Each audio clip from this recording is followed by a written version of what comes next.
Bapak. Baik, Assalamualaikum warahmatullahi wabarakatuh. Selamat malam.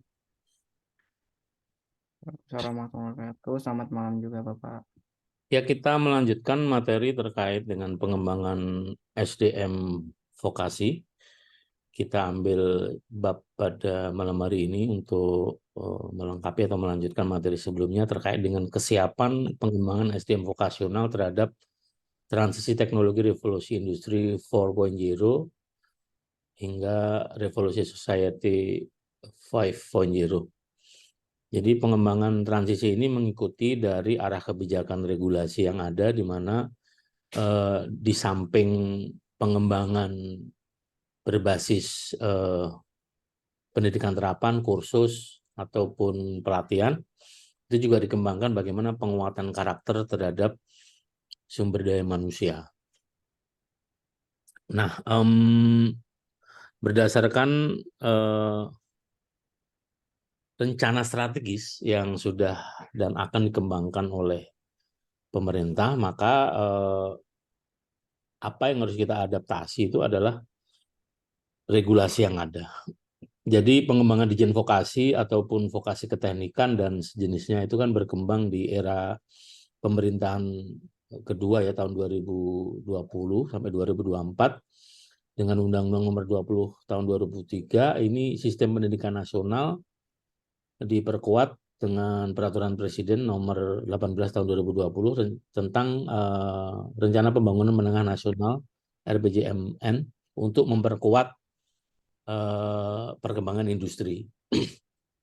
Nah, kita pengembangan industri ini harus didukung dengan penguatan sumber daya manusia. Karena jika industrinya kita bangun, tapi SDM-nya nggak kita bangun, fenomena itu akan menghasilkan sebuah ketimpangan teknologi, di mana teknologi hanya dijadikan sebagai objek saja ya. Sehingga kebijakan link and match untuk lulusan pendidikan vokasi ini harapannya bisa terserap di dunia industri berbasis renstra pemerintah yang dinaungi oleh Direktorat Pendidikan Vokasi tentunya, sehingga berpedoman pada misi itu sumber daya manusia yang berkualitas, berdaya saing, dan juga adaptif, inovatif, dan berkarakter tentunya itu menjadi pilihan untuk mendukung transisi teknologi yang ada.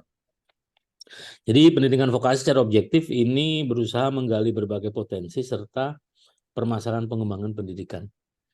Jadi dengan adanya transisi teknologi, disiapkan regulasinya untuk menghasilkan SDM yang kompatibel dengan keberadaan industri.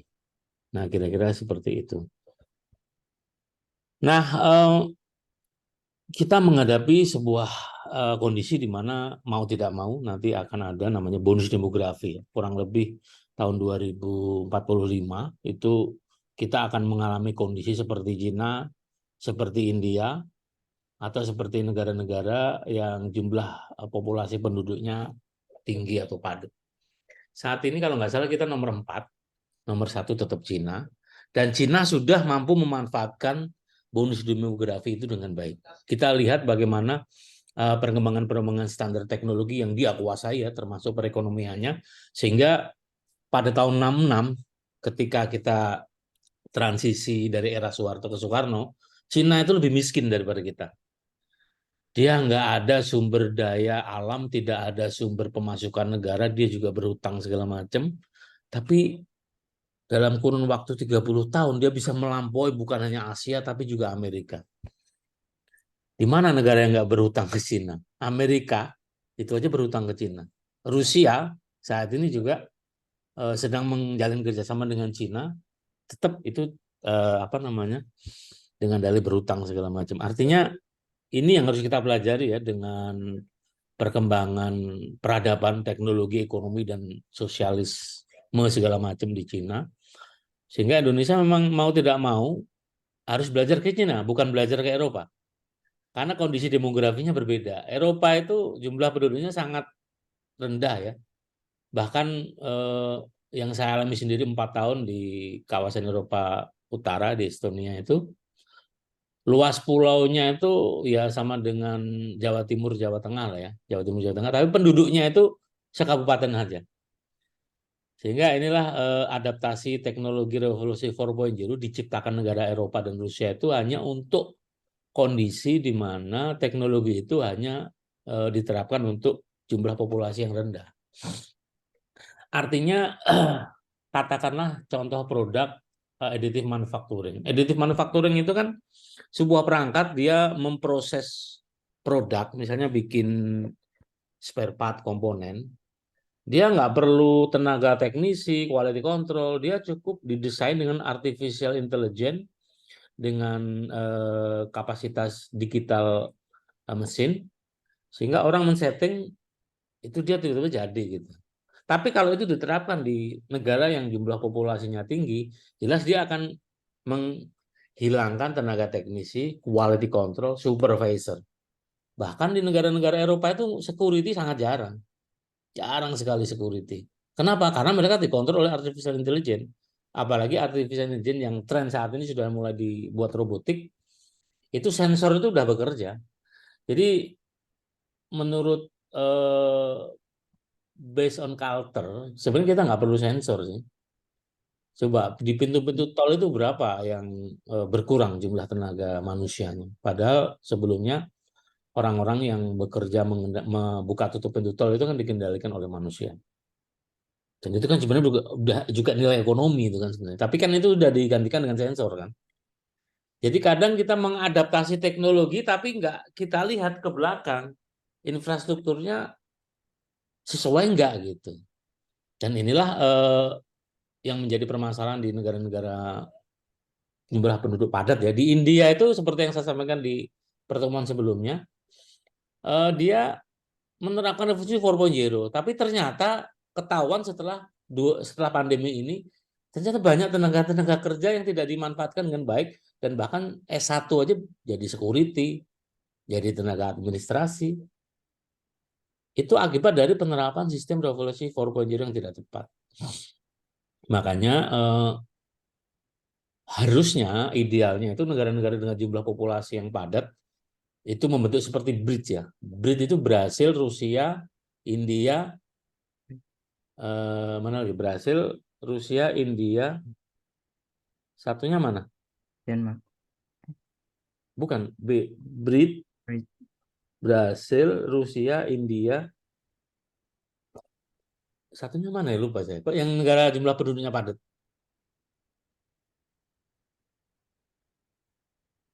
BRICS, coba dicari ya, BRICS, Brasil, BRICS, kawasan BRICS, Brasil, India, Cina. Oh iya, Brasil, India, Cina, Rusia. Rusia.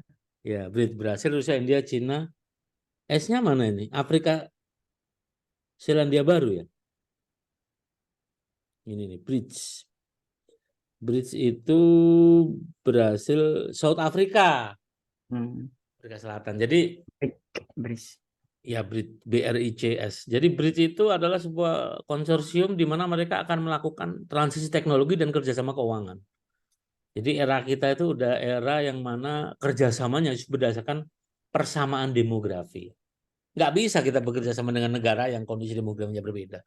Jadi nggak ada imbal baliknya, feedbacknya nggak ada. Maka inisiasi BRICS itu adalah inisiasi di mana transisi teknologinya sama. Mereka kan Rusia itu jumlah penduduknya juga padat. South Africa juga padat. India apalagi. Cina apalagi.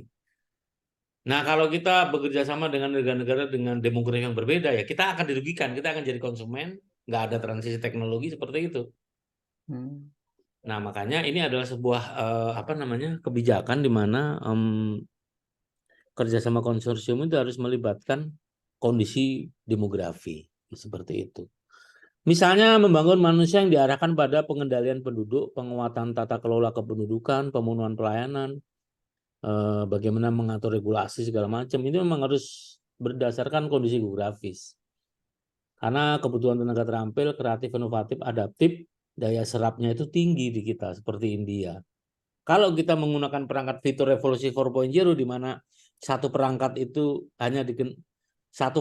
hanya dikendalikan oleh beberapa orang, katakanlah seperti teknologi additive manufacturing yang bisa memangkas semua kerjaan manusia dengan artificial intelligence, artinya kan jumlah tenaga kerja itu akan semakin berkurang.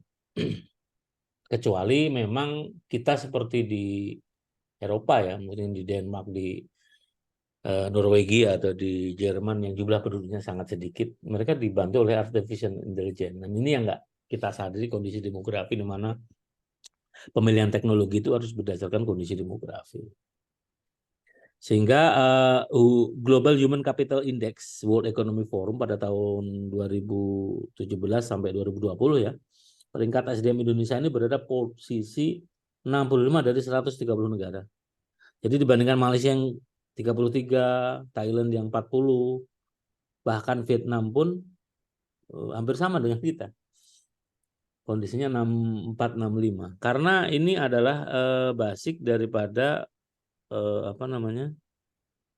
Kondisi di mana kemampuan kita dalam apa namanya?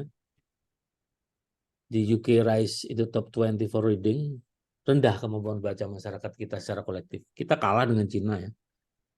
Kita kalah dengan katakanlah Taiwan. Ini negara-negara dengan minat baca masyarakatnya, intelektualitas yang masyarakat itu bisa terbentuk dengan sendirinya gitu. Sehingga tingkat kepekaan kita terhadap transisi teknologi juga masih jauh. Makanya harapannya dengan adanya duta vokasi itu minimal mengajari masyarakat untuk mulai baca gitu ya. Ya kalau negara-negara maju itu sudah buta huruf, definisi buta huruf itu sudah bagaimana masyarakatnya itu mengenal IT gitu. Bukan hanya baca tulis ya, mereka udah IT. Jadi kalau nggak bisa mengoperasionalkan IT dengan baik itu sudah buta huruf termasuk di negara-negara maju ya.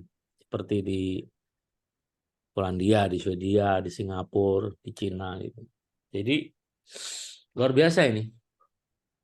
Nah, ini adalah tren yang based on experience saya di waktu saya S3 itu ya. Ternyata sederhana program-programnya itu. Seperti bagaimana masyarakat mencintai seni. Seperti bagaimana masyarakat terjun ke lapangan untuk membantu masalah-masalah sosial. Itu saya jadi apa namanya carpenter, tukang belah kayu itu sebenarnya training dari salah satu yayasan kalau di kita LSM ya. Bagaimana setiap bulan setiap 6 bulan itu ada LSM yang bergerak di lapangan untuk membantu kondisi-kondisi di misalnya di orphanage, di yayasan apa namanya yayasan yatim piatu, terus di yayasan-yayasan sosial membersihkan pantai dan segala macam. Terus di ruang-ruang diskusi kita diberi kebebasan akademis untuk berdiskusi dengan teman dari lintas negara gitu ya. Dan setiap progres kita diapresiasi. Nah, di bawah itu adalah bentuk apresiasi panitia terhadap misalnya kita jadi penanya terbaik atau apa gitu. Itu tuh untuk meningkatkan apa ya? Tingkat intelijensi atau intelektualitas dari masyarakat akademis atau masyarakat-masyarakat yang tata kelolanya bisa dibangun melalui kompetisi gitu. Jadi hal-hal seperti ini yang harusnya kita bangun ya untuk menghadapi transisi teknologi ke depan. Seandainya kita akan menghadapi transisi teknologi 4.5.0 gitu. Sementara itu dulu mungkin ada yang tanyakan, Mas?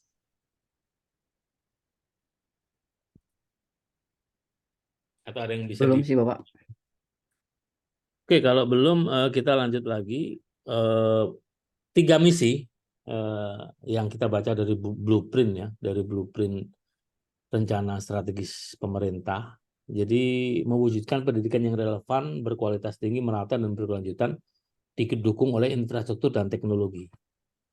Nah, mungkin Mas Agus bisa kasih pendapat apakah ini sudah terwujud sebenarnya pendidikan yang relevan, terus infrastruktur teknologi yang memadai, apa masyarakat sudah bisa merasakan dari impact hal tersebut gitu. Kalau dilihat dari sekitar sih kayaknya belum sesuai ya Bapak ya. Eh, Termasuk tadi ke pemerataan pendidikan gitu. Mungkin karena di daerah-daerah kita gitu ya, khususnya di Banten juga masih banyak yang mungkin tingkat pendidikannya masih eh, setara atau di bawah SMA lah gitu Bapak, di SMA. Ya, untuk fast track-nya ada nggak Mas langkah kira-kira selaku Anda kan di praktisi ini ya, pendidikan ya, yang terjun langsung di lapangan. Ada nggak langkah fast track buat mempercepat itu gitu? Biar mewujudkan pendidikan yang relevan berkualitas itu bisa bisa dipercepat gitu. Artinya kan kita dalam menyongsong revolusi 4.0 nanti kan kita udah siap gitu secara global gitu. Tentunya ya kita harus melibatkan mungkin berbagai pihak gitu Bapak ya. Mungkin dari pemerintah dan lain sebagainya gitu. Dan kemarin yang dari Cilegon untuk langkahnya udah baik itu untuk membuka peluang bagi siswa untuk lanjut S1 gitu ya, dibiayai secara gratis. Nah, itu juga salah satu hal-hal yang bisa mendukung juga sih Bapak. Tapi Oke, di sini juga perlu apa namanya? Kita sebagai mungkin vokasi gitu ya, ya, bisa memberi apa ya? Memberitahukan kepada generasi-generasi yang sekarang gitu untuk lebih aware lagi ataupun lebih semangat untuk melanjutkan untuk berpendidikan gitu. Melanjutkan pendidikan karena memang rata-rata kan mereka cukup untuk di SMK saja gitu, anak-anak tuh kebanyakan gitu Bapak. Jadi oke. mungkin motivasi-motivasi untuk menumbuhkan siswa untuk lanjut itu harus diberikan gitu kan ke Ya. siswa. Oke, berikutnya mewujudkan pelestarian kemajuan budaya serta pengembangan bahasa. Jadi bahasa itu penting karena memang di lapangan itu kan komunikasinya dengan bahasa ya. Artinya kadang bahasa engineer dengan teknisi itu kan berbeda pemahamannya. Sehingga itu harus disinkronkan agar dialektika komunikasinya berjalan lancar. Karena dengan bahasa yang bagus, komunikasinya juga akan terjalin secara bagus gitu. Sehingga untuk mengoptimalkan peran serta pemangku kepentingan untuk mendukung transformasi pengelolaan pendidikan dan kebudayaan ini bisa efektif gitu. Nah, diperkirakan 35% keterampilan dasar dunia kerja ini akan berubah. Dan ini sudah berubah ya tahun sekarang ini 2020. Jadi hampir 2 miliar pekerja berisiko kehilangan pekerjaan. Mungkin ini sudah terjadi. Katakanlah dulu ada bisnis wartel, bisnis ojek misalnya. Itu udah terdegradasi dengan perkembangan zaman. Bahkan dengan teknologi Gojek pun orang nggak perlu datang secara fisik ya untuk nyari makan segala macam. Dan itu adalah bentuk daripada transisi teknologi di mana pendidikan dan pelatihan ini seharusnya dilakukan dengan memberikan banyak pilihan keterampilan, misalnya perkembangan kebutuhan pasar kerja. Dulu juga ada pelatihan Gojek ya, orang yang ojek pangkalan itu dikasih pendidikan atau training selama 3 hari untuk bisa berafiliasi dari ojek manual ke Gojek yang apa digital gitu ya. Nah, kalau kita memperhatikan pasal 26 ayat 5 Undang-Undang Disnas itu kursus pelatihan ini diselenggarakan bagi masyarakat untuk bekal pengetahuan keterampilan untuk melanjutkan jenjang yang lebih tinggi baik itu apa namanya melanjutkan studi atau dia berwirausaha gitu. Dan ini selaras dengan visi Kementerian Pendidikan dan Kebudayaan di mana mewujudkan Indonesia maju, berdaulat mandiri berkepribadian dengan terciptanya pelajar Pancasila yang benar kritis, kreatif, mandiri, beriman, berakhlak mulia, bergotong royong dan berbhinneka global gitu. Ini sebenarnya visi ini adalah visi untuk menyambut transisi teknologi 4.0. Nah, pertanyaan sekarang apakah Pancasila masih menjadi relevan ketika dia harus masuk ke dalam visi kependidikan gitu. Jadi kalau Kalau menurut saya masih masuk sih Bapak. masih masuk ya, ya memang benar. Jadi di Finlandia itu kan pendidikannya terbaik. Dia punya prinsip bernegaranya itu welfare ya, apa sosialis lah. Dan itu untuk menyeragamkan penyataan kolektif. Kalau di mereka kan tidak dislogankan. Kalau di kita kan bukan hanya sekedar dislogankan, tapi jadi blueprint Pancasila ini sebagai petunjuk apa namanya bernegara gitu. Sehingga ya Pancasila menjadi aspek pemersatu untuk menyatukan perbedaan kultur dan segala macam. Makanya kalau di Timur Tengah itu kan apa namanya orang lagi berantem segala macam kan pemersatunya ya sholawat gitu. Jadi ketika ada satu orang misalnya berantem bertikai, ada orang lain yang melihat, dan dia nggak bisa menengarai langsung dia bersolawat akhirnya selesai gitu kan. Nah kalau di kita kan dengan Pancasila ya, Pancasila itu kan artinya mindset ideologi bernegara gitu, bahwa kita negara Indonesia dengan ketuhanan yang Maha Esa sampai persatuan, kerakyatan yang dipimpin, keadilan sosial bagi seluruh rakyat Indonesia itu sudah tertanam di mindset kita itu. Sehingga orang di dalam perusahaan itu dengan ideologi Pancasila juga mereka akhirnya bisa bersatu gitu ya. Seperti itu. Nah, ini kita coba melihat profil data kelulusan pelatihan di mana ketersediaan lembaganya 286, infrastrukturnya 2000, peningkatan kompetensinya itu berdasarkan lembaga yang ada sebenarnya masih kurang gitu ya dihitungnya. Makanya pemerintah saat ini meningkatkan untuk transformasi dari lembaga kursus pelatihan LKP menjadi lembaga yang setingkat di atasnya. D1, D2, D3, bahkan Politeknik. Karena memang untuk mendorong keberadaan ketersediaan infrastruktur di lapangan. Jadi jangan sampai nanti dengan masyarakat ekonomi Asia, karena ketersediaan lapangan kerja tidak sesuai dengan yang di lapangan, mereka membuka keran untuk negara asing misalnya. Kan bahkan sekarang di Thailand pun udah punya saham besar ya, milik Chandra Asri misalnya. Tidak menutup kemungkinan yang punya Chandra Asri nanti buka kerannya ya, dia akan mendatangkan orang Thailand ke sini buat bekerja di sini gitu. Misalnya itu akan menjadi penolakan masyarakat sekitar dan regulasinya itu regulasi global yang nggak bisa ditolak ya. Makanya kita mau nggak mau harus mempersiapkan itu untuk apa namanya keterserapan tenaga kerja gitu. Kalau kita bandingkan ya misalnya hanya ada 199 politeknik, 18 akademi komunitas itu masih kecil sekali sebenarnya dibanding dengan kebutuhan industri yang tersebar di Indonesia. Makanya yang bisa kita lakukan adalah menyiapkan sumber daya manusia melalui infrastruktur yang ada gitu. Nah, kita coba lihat pertumbuhan nilai manufaktur kita 10 besar di dunia ya. Nomor 1 Cina, Amerika, Jepang, Jerman, Korea, India, Italia, Brasil, kita nomor 9 dengan nilai 299,65 miliar US dollar. Jadi ini sebenarnya potensi yang sangat besar gitu buat pemerataan pembangunan ekonomi dan teknologi. Karena tren value added Indonesia itu tercatat pada tahun 2020 September, Kemenperin mencatat sektor industri dana di Indonesia itu mencapai 202 triliun, berkontribusi 33% dari total nilai investasi nasional sebesar 611 triliun. Jadi 33% pada tahun berikutnya itu peningkatan ke 37 bisa bila dibandingkan dengan periode di tahun 2019 sekitar 147 triliun. Makanya realisasinya ini untuk pengolahan bahan mentah, smelter, teknologi pengolahan getah dan segala macam. Jadi jangan sampai kita mengekspor bahan itu bahan mentah karena kita beli kembali menjadi bahan jadi dan itu nilai ekonominya sangat mahal. Misalnya getah, getah itu kan damar, itu kan kalau kita olah menjadi resin fenolik dari harga 50.000 bisa sampai harga 1.700.000 per kilonya.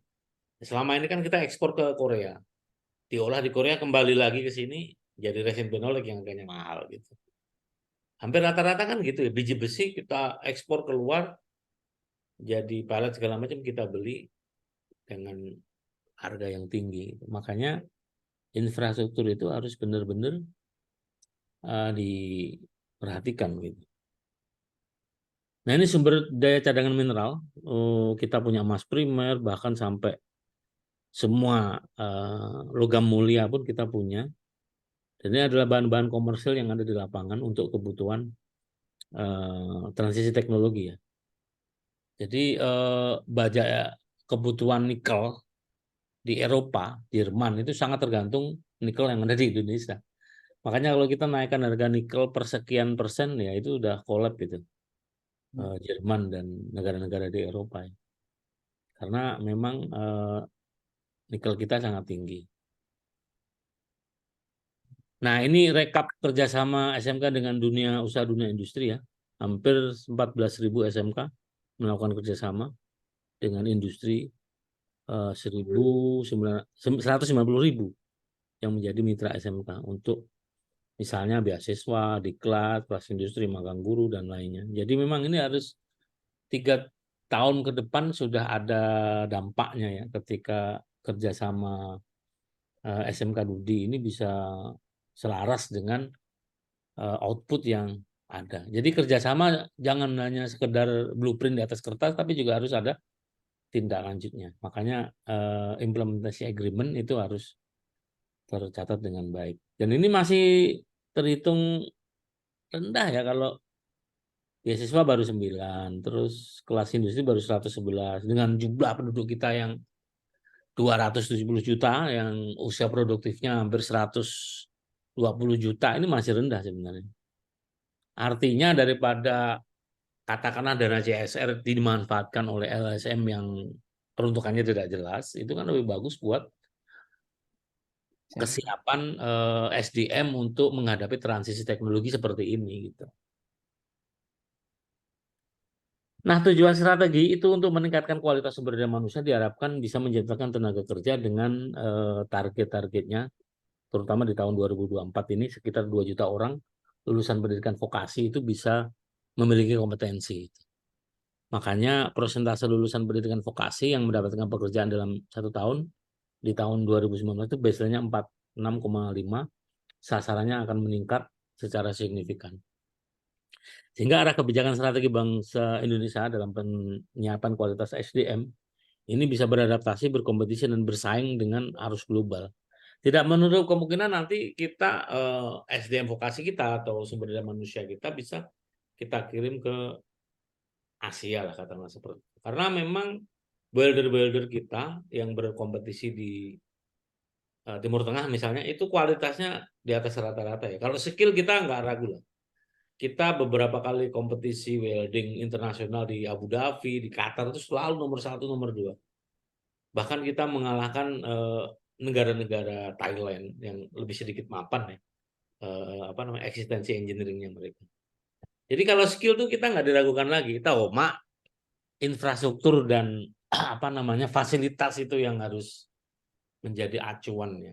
Jadi kalau SDM kita mah tidak kalah dengan SDM yang lain karena memang kita terkenal dengan kerja kerasnya, inovasinya. Bahkan di beberapa negara Timur Tengah itu bedanya orang Indonesia dengan katakanlah orang India atau Bangladesh gitu ya. Kalau di kita walaupun nggak diawasi, tenaga teknis kita tetap kerja gitu. Tapi kalau orang India nggak diawasi ya dia tidur, dia melakukan hal yang non produktif seperti itulah. Makanya di Timur Tengah, di Abu Dhabi, di Qatar itu orang-orang India, orang-orang Bangladesh dan sejenisnya itu memang nggak jadi skala prioritas gitu. Makanya kebutuhan welder kita di Timur Tengah kan sangat tinggi karena hasilnya memang presisi dan bagus. Bahkan bukan hanya itu aja di bidang bangunan atau sipil, kerja kita, kerja orang Indonesia itu jauh lebih bagus daripada kerja orang negara tetangga kadang-kadang seperti India, Bangladesh dan sekitarnya gitu. Sehingga ini menjadi potensi baik buat image atau citra yang ada di masyarakat internasional terutama di Asia dan Timur Tengah gitu tentunya. Nah, ini kita masuk ke materi tantangan global perubahan transisi teknologi 4.0, Society 5.0, di mana seperti yang pernah saya sampaikan bahwa kita akan menghadapi 2 pilihan, di mana satu perangkat teknologi itu eh, minim sekali partisipasi dari manusia ya. Yang satu masih mengakomodir skill manusia gitu. Sehingga lebih tepatnya jika kita memilih berarti eranya memang era Society 5.0 ya.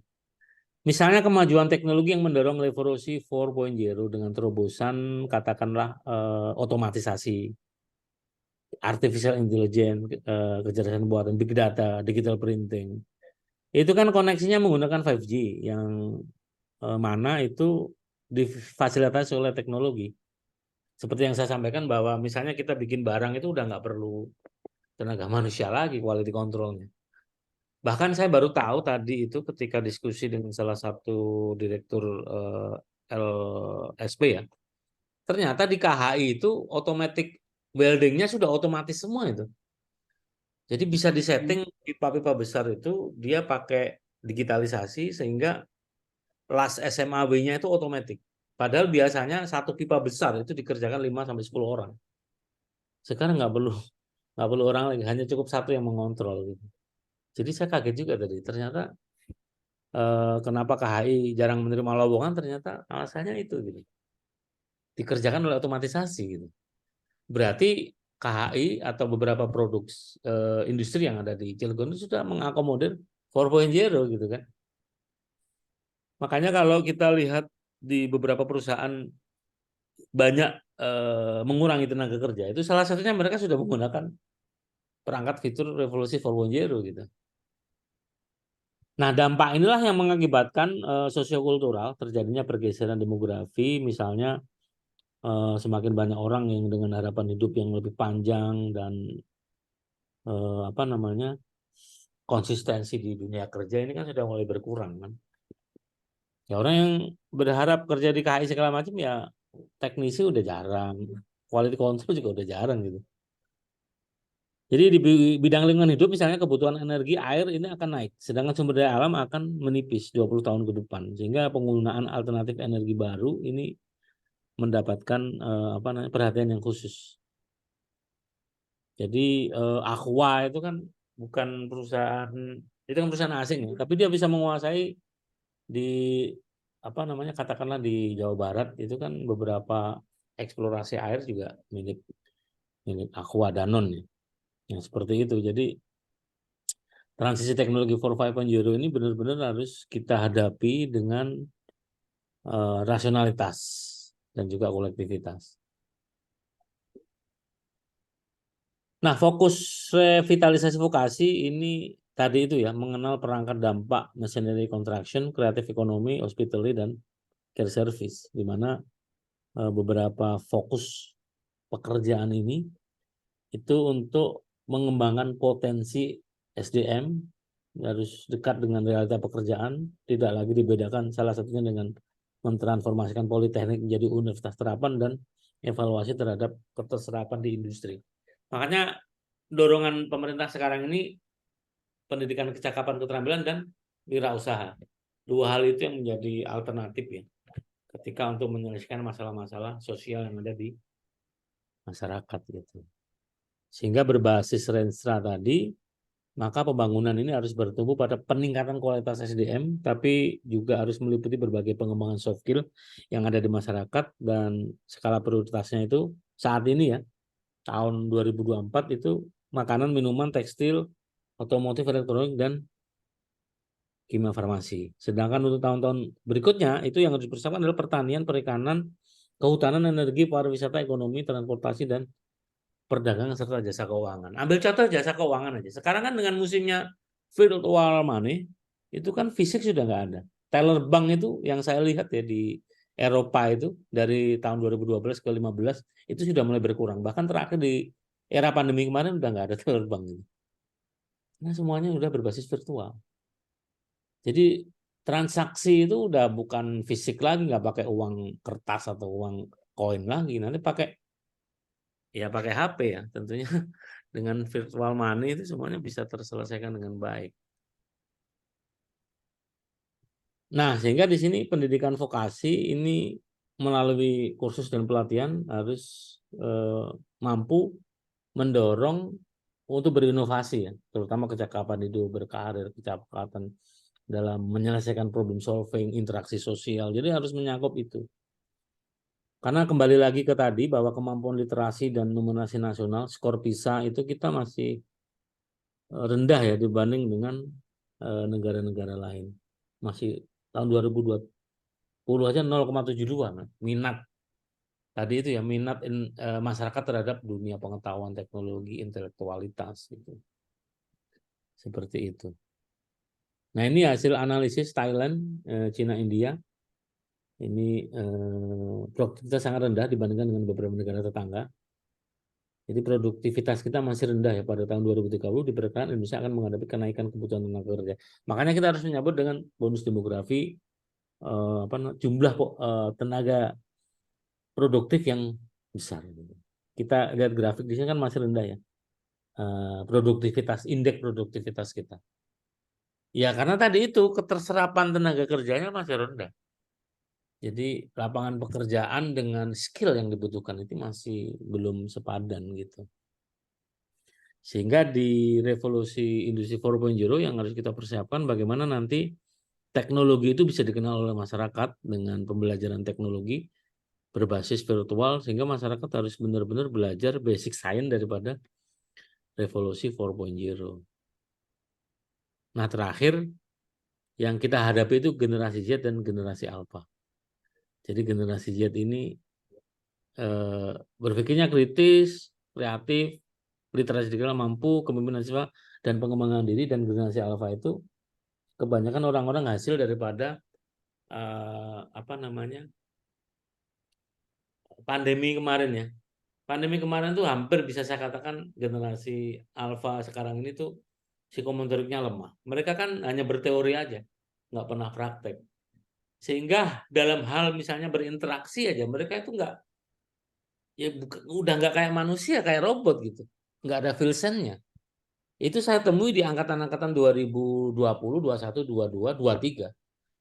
Biasanya kalau saya menghadapi anak-anak 2019, 2017 itu masih ketemu walaupun nggak kenal ya, ada orang tua itu udah dianggap orang yang lebih senior lah, minimal nyapa atau apa. Sekarang tuh nggak sama sekali. Acuh tak acuh, apatis. Nah, makanya ini yang kita hadapi itu. Kita benar-benar berhadapan dengan artificial artificial intelligence yang bernyawa dan tak bernyawa gitu. Dan ini sangat berat. Makanya kemarin ada asesor dari UGM itu bilang bahwa angkatan yang dihindari untuk dunia kerja itu angkatan 20 sampai 22 akhir.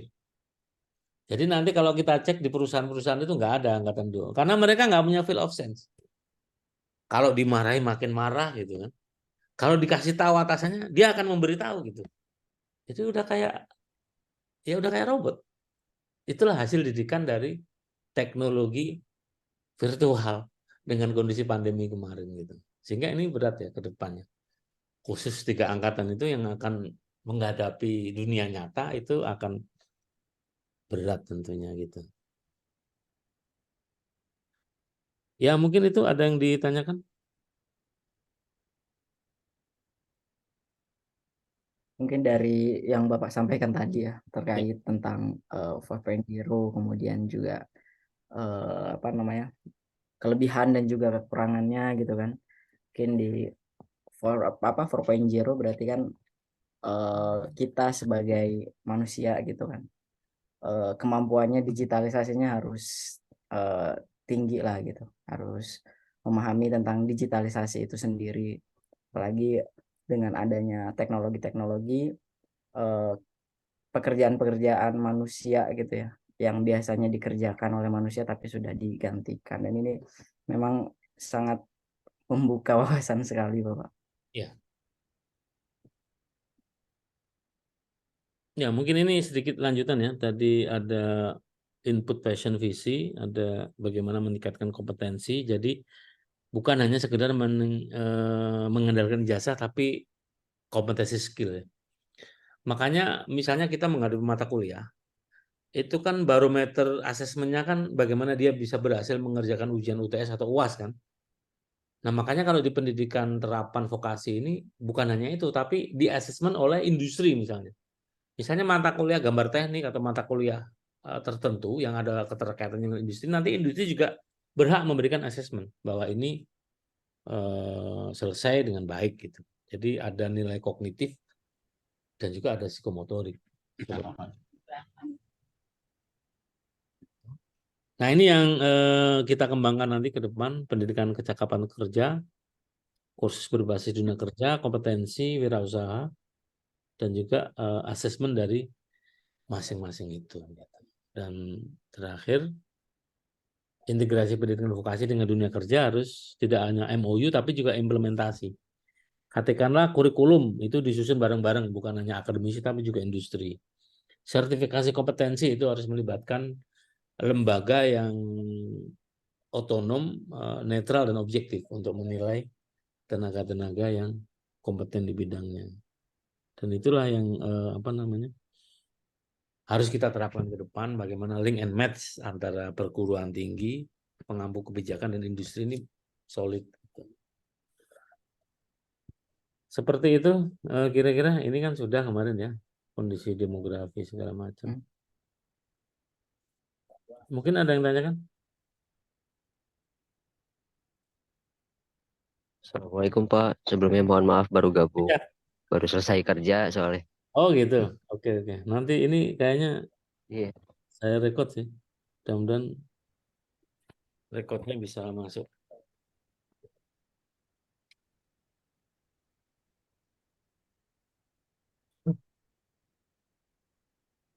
Barangkali ada yang ditanyakan?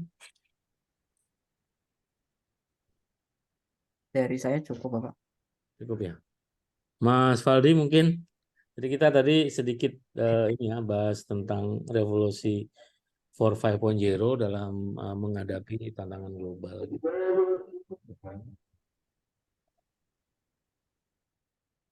Mungkin nanti Mas Faldi bisa diskusi dengan Mas Agus ya. Oh Next. iya baik Pak. Next. Nanti saya diskusi Next. dengan Nanti, Mas Agus deh. Apa aja yang sudah dibahas tadi. ya, nanti saya kirim rekamannya. Ini kebetulan saya rekam. Ini rekamannya saya kirim ke Mas Agus atau ke Mas. Paling untuk materinya Bapak nanti bisa di-share juga. Oh ya, sekalian materinya ya. Nanti saya share. Oke, berarti kita sudah mencukupi materi pengembangan SDM vokasional. Nanti mungkin kalau ujiannya kan dari Pak siswa kemarin yang itu ya, yang apa namanya, paper ya, Yang juga ya jurnal ya. Nanti paper. mungkin kita bisa gali lebih lanjut. Saya pengennya malah terjun ke lapangan sih. Kita studi kursus kemana gitu, di industri mana, dan di situ kita bisa langsung Oh itu Pak, bagus. Itu ya, itu yang ditunggu Pak. Itu tunggu sebenarnya Pak. studi kasus gitu. Jadi kita sama-sama inilah mencari alternatif. Kalau saya mungkin kita bisa ke anak perusahaan KS, kebetulan ada beberapa rekanan di situ di sana. Atau mungkin Hmm. Mas Faldi, Mas Agus Irfan bisa ada alternatif lain gitu yang relevan dengan MK kita. Kira-kira perusahaan mana gitu. Kalau perusahaan KS sih ya dia bergerak di logistik ya. Krakatau Bandar Samudra, Multisenana Baja itu di bidang logistik. Nanti minimal minggu depan kita sudah dapat ini ya, dapat perusahaannya ya. Nanti kita diskusi lebih lanjut. Jadi apa yang kalian pelajari di materi sebelumnya dengan materi yang sudah saya sajikan nanti di combine untuk bisa apa namanya mendapatkan aktualisasi di perusahaan untuk katakanlah misalnya studi kasus problem solvingnya apa di sana gitu. Itu win-win solution. Dari situlah kita belajar bahwa pembelajaran ini bisa benar-benar aktual sesuai dengan kondisi real di lapangan gitu. Seperti itu. Baik, mungkin itu nanti kita ketemu lagi hari Sabtu, insya Allah nanti mungkin kita bisa diskusi lebih lanjut terkait langkah-langkah untuk problem solving di perusahaan ya tentunya. Kalau Sabtu online apa offline Bapak? eh, kita usahakan kalau bisa offline ya. Mungkin kalau ada Offline. perusahaan yang sudah ada, kita bisa di perusahaan itu barangkali. Seperti Oh. itu. Baik, baik Pak. Ya. Terima kasih. Akhirul kalam. Assalamualaikum warahmatullahi wabarakatuh. Selamat malam. Waalaikumsalam warahmatullahi Waalaikumsalam warahmatullahi wabarakatuh. Terima kasih Pak. Oke, sama-sama. Bye.